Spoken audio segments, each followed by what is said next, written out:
মহাভারত ভারতীয় শিক্ষা, সংস্কৃতি, রাজনীতি, ধর্মনীতি, আচার আচরণের এক মহামিলন গ্রন্থ, অমূল্য ধন।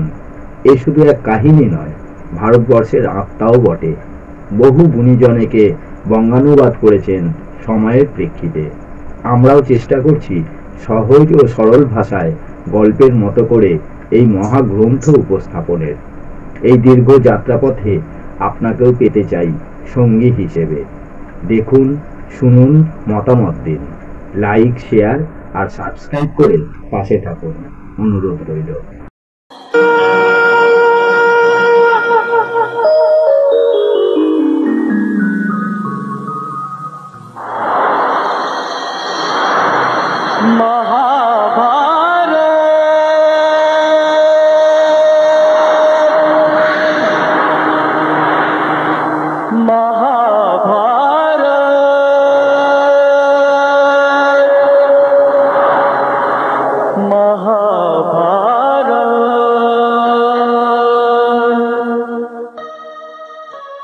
মহর্ষি গৌতমের বহু শিষ্যের মধ্যে শরদ্দান নামে এক শিষ্য ছিলেন, যিনি ধনুর্বিদ্যায় অসাধারণ পারদর্শী হলেও বেদশাস্ত্র অধ্যয়নে মনোযোগী ছিলেন না।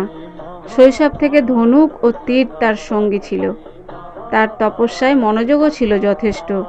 ধনুর্বিদ্যায় তার প্রখর দক্ষতা এবং তপবল দেখে দেবরাজ ইন্দ্র শঙ্কিত হয়ে পড়েন, যেন এই ঋষি কোনো একদিন স্বর্গে বিপদ ডেকে না আনেন। ইন্দ্র তখন এক কৌশল অবলম্বন করলেন।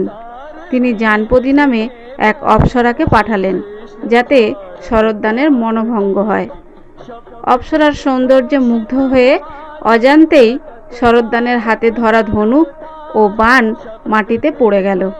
সেই মুহূর্তে তাঁর রেতপাত হলো, যার নিকটে দাঁড়িয়ে থাকা এক সরস্তম্ভের উপর গিয়ে পড়ল।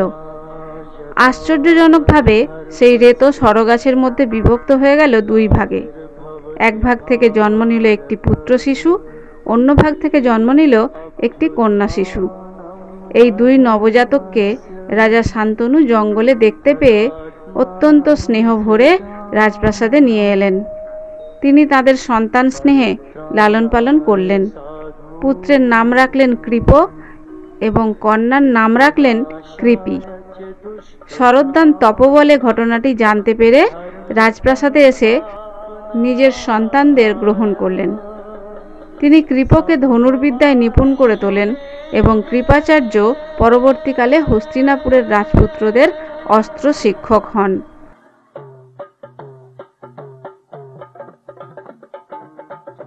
অন্যদিকে মহর্ষি ভরদ্বাজ গঙ্গোত্রী অঞ্চলে গঙ্গা তীরের আশ্রমে বাস করতেন। একদিন স্নানকালে হঠাৎ করে তাঁর শুক্রপাত হয়। সেই রেতো তিনি একটি কলসে সংরক্ষণ করেন। কয়েক মাস পরে সেই কলস থেকে জন্ম নেয় এক পুত্র, যার নাম রাখা হয় দ্রোণ। শৈশবে দ্রোণ ছিলেন শান্ত, মনোযোগী এবং জ্ঞান পিপাসু। পাঞ্চালরাজ ধ্রুপদ তার বাল্য বন্ধু ছিলেন। অল্প বয়স থেকেই দ্রোণের অস্ত্রবিদ্যার প্রতি প্রবল আকর্ষণ ছিল। তিনি অগ্নিবেশ্য মুনির কাছে শিক্ষা গ্রহণ করেন এবং বিশেষত আগ্নেয়াস্ত্রে দক্ষ হয়ে ওঠেন। পরে তিনি কৃপির সঙ্গে বিবাহ বন্ধনে আবদ্ধ হন। তাদের এক পুত্র জন্ম নেয়। জন্মের সময় শিশুটি অশ্বের মতো জোরে চিৎকার করেছিল, তাই তার নাম রাখা হয় অশ্বত্থামা। ভরদ্বাজের মৃত্যুর পর দ্রোণ একদিকে কঠোর তপস্যা করতেন, অন্যদিকে অস্ত্রচর্চা চালিয়ে যেতেন। এক সময় তিনি শুনলেন অস্ত্রশাস্ত্রে সর্বশ্রেষ্ঠ হলেন ভৃগুনন্দন পরশুরাম। তিনি তার সমস্ত ধন ব্রাহ্মণদের দিতে ইচ্ছে পোষণ করেছেন। দ্রোণ মহেন্দ্র পর্বতে গিয়ে তাঁর সঙ্গে সাক্ষাৎ করলেন। প্রণাম করে বললেন, ভগবান, আমি আপনার কাছে ধনরত্ন প্রার্থনা করছি। পরশুরাম হেসে বললেন, আমার যা কিছু ছিল সবই ব্রাহ্মণদের দান করেছি। সমগ্র পৃথিবী কাশ্যপকে দান করেছি। এখন শুধু আমার শরীর ও অস্ত্রশস্ত্র রয়েছে, বলো কি চাও। দ্রোণ বিনীতভাবে বললেন, আপনার সমস্ত অস্ত্র এবং সেগুলির প্রয়োগ ও প্রত্যাহারের বিধি আমাকে দান করুন। পরশুরাম তার অনুরোধ গ্রহণ করলেন এবং সমস্ত অস্ত্রশস্ত্র সহ তার জ্ঞান দ্রোণকে দান করলেন।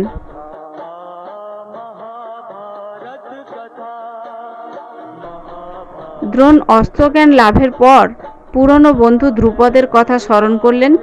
তিনি আশা করেছিলেন রাজা ধ্রুপদ তাকে যথাযোগ্য সম্মান দেবেন, কিন্তু রাজসভার গরিমায় ও ঐশ্বর্যের গর্বে ধ্রুপদ বললেন, এক রাজা ও এক ব্রাহ্মণের মধ্যে বাল্যবন্ধুত্বের কোনো মানে নেই। এ অপমান দ্রোণের মনে গভীর দাগ কাটল। তিনি পাঞ্চাল থেকে সরে এসে হস্তিনাপুরে কৃপাচার্যের কাছে আশ্রয় নিলেন।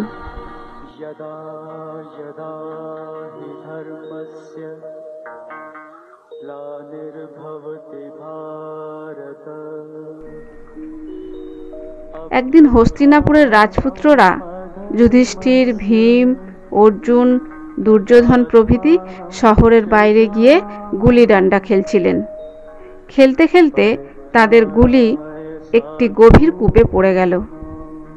যত চেষ্টা করল ততই ব্যর্থ হলো। ঠিক তখনই কাছেই এক শ্যামবর্ণ পক্ককেশ কৃশদেহী ব্রাহ্মণ হোমে ব্যস্ত ছিলেন। তিনি ছিলেন দ্রোণ। হাসি মুখে দ্রোণ বললেন, ধিক তোমাদের অস্ত্রবিদ্যা! ভরতের বংশে জন্ম নিয়েও একটি পুলি তুলতে পারো না। দ্রোণ শর্ত রাখলেন তিনি পুলি তুলবেন, তবে তাকে আহার করাতে হবে। যুধিষ্ঠির রাজি হলেন, তবে কৃপাচার্যের অনুমতি সাপেক্ষ। দ্রোণ প্রথমে নিজের আংটি কূপে ফেললেন, তারপর কাস্ত্রীণ দিয়ে এমনভাবে বিদ্ধ করলেন যে একটির সঙ্গে আরেকটি যুক্ত হয়ে শিকলের মতো গড়ে উঠল। সেই শিকল দিয়ে প্রথমে পুলি তুললেন, পরে আরেকটি স্বর দিয়ে আংটিও উদ্ধার করলেন। রাজপুত্ররা বিস্মিত হয়ে তার পরিচয় জানতে চাইলেন। দ্রোণ শুধু বললেন, আমার কথা ভীষ্ম পিতামহকে জানাও।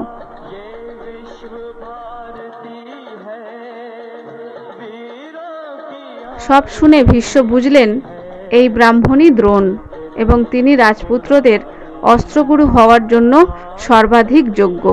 সঙ্গে সঙ্গেই ভীষ্ম তাঁকে প্রাসাদে ডেকে এনে সম্মানের সঙ্গে রাজপুত্রদের শিক্ষাদানের দায়িত্ব দিলেন। দ্রোণ ভীষ্মকে বললেন, পাঞ্চাল রাজপুত্র ধ্রুপদ আর আমি মহর্ষি অগ্নিবেশের কাছে অস্ত্রশিক্ষা নিয়েছিলাম। ধ্রুপদ আমার বাল্য সখা ছিল। সেখানে দীর্ঘদিন অধ্যয়ন শেষে ধ্রুপদ আমাকে বলেছিলেন, দ্রোণ, একদিন আমি পাঞ্চালের অধিপতি হব। এরপর পিতার আদেশে আমি নিঃসঙ্গ জীবন ছেড়ে গৃহস্থ হই। পুত্রলাভের আকাঙ্ক্ষায় বিবাহ করি। আমার পত্রীর নাম কৃপি। তিনি ধর্মপরায়ণা, সতী এবং জীবনের প্রতিটি কাজে আমার অকৃত্রিম সহায়ক। আমাদের একমাত্র সন্তান অশ্বত্থামা। শৈশব থেকেই অসাধারণ তেজস্বী। একদিন ছোট্ট অশ্বত্থামা ধনী পরিবারের ছেলেদের দুধ পান করতে দেখে আমার কাছে এসে অশ্রুসজল চোখে কাঁদতে লাগলো। সন্তানের সেই আকুতি আমাকে ভীষণভাবে ব্যথিত করল। অনেক জায়গায় চেষ্টা করেও আমি কোনো ধর্মসঙ্গত উপায়ে দুধের ব্যবস্থা করতে পারলাম না। তার সঙ্গী কিছু বালক তাকে পিটুলি গোলা খেতে দেয়, আর অশ্বত্থামা দুধ মনে করে তাই খেয়ে আনন্দে লাফিয়ে লাফিয়ে নাচতে লাগলো। বালকেরা তখন আমার দিকে তাকিয়ে উপহাস করে বলল, দরিদ্র ব্রাহ্মণ যে নিজের জীবিকা অর্জন করতে পারে না, যার সন্তান পিটুলি গোলা খেয়ে দুধ মনে করে নাচে, সে কেমন পিতা? এমন অপমানে আমার মনে ক্রোধ ও লজ্জা মিলেমিশে গেল।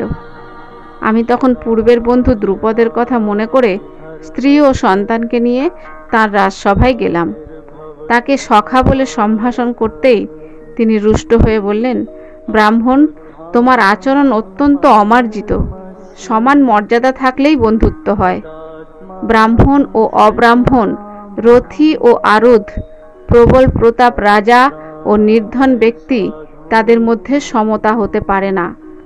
তুমি আমার অতিথি, তাই একবেলা ভোজন দিয়ে বিদায় দিচ্ছি। এই অপমান আমার অন্তরে আগুন জ্বালিয়ে দিল।